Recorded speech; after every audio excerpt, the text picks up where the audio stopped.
Yo, Trip lang, trip, pakinggan nyo to. bakit? Trip lang. Yo, what's up mga choy? Welcome back for today's video. Tayo ay maninisid pero hindi sa dagat mga choy, kundi sa isang sikat na ilog dito sa parte ng norte ng Palawan mga choy. So bago nga natin marating ang ilog mga choy, ay madadaanan natin itong Mr. Scott Campsite. Sisa dyan mga choy, sobrang ganda nga dyan. At syempre ang nag-iisang Palawan Water Park by Astoria. Yes mga choy, sobrang ganda dyan. At katabi nga lang dyan choy ang Astoria Palawan Hotel and Resort. At pag nalampasan mo yan choy, kakanan lang tayo at makikita mo ang bagong building ng police station ng San Rafael, Mini City Hall, at syempre CCRD Palawan State University mga choy. At ang kanilang newly built na satellite clinic mga choy, sobrang established na itong San Rafael mga choy. At pag nalampasan mo nga yan mga choy, kakaliwa ka lang at titingin sa likod at tumingin ulit sa harap mga choy. Pag nakita mo na ang ilog Pasig ay ilog ng San Rafael. Yes mga choy, malapit na tayo sa spot mga choy.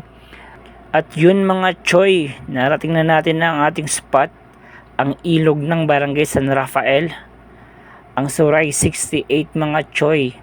Ayan po yan mga choy, sobrang ganda nito, nasira nung bagyong Odette. At syempre mga choy, wala nang patumpik-tumpik pa at sumisid na nga tayo dyan mga choy dahil amoy dagat na tayo. Sobrang linaw niyan mga choy, kita mo naman, mas malinaw pa sa future mo mga choy. At syempre, sino bang hindi mapapatalon dyan mga choy?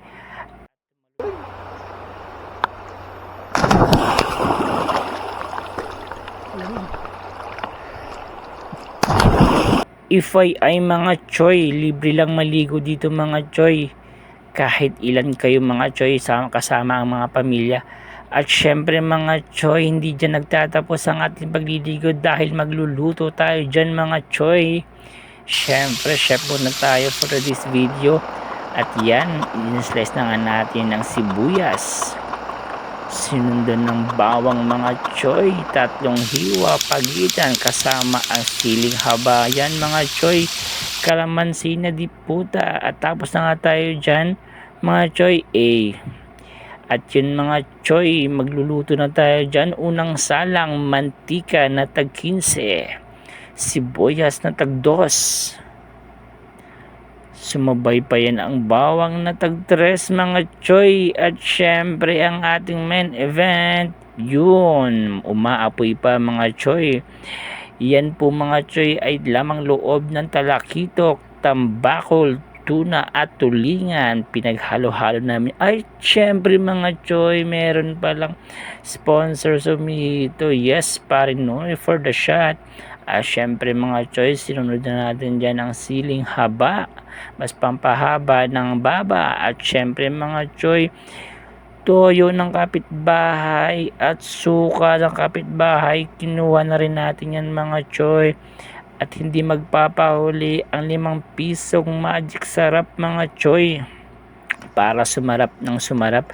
At syempre mga choy, ang bagong pitas sa gilid-gilid, kalamansi flavor. Yes mga choy, unang tikim niyan ni Ading Bading.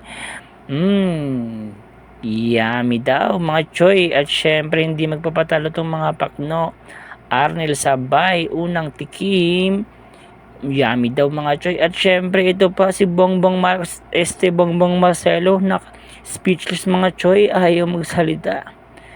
At syempre mga choy, hindi tayo magpapahuli dyan. Yun shit mga choy, at nasabi ko lang At syempre mga choy, luto na, kaya ipaplasta na natin ang mga kanin natin mga choy. Syempre Mega Sardines, baka naman sponsored.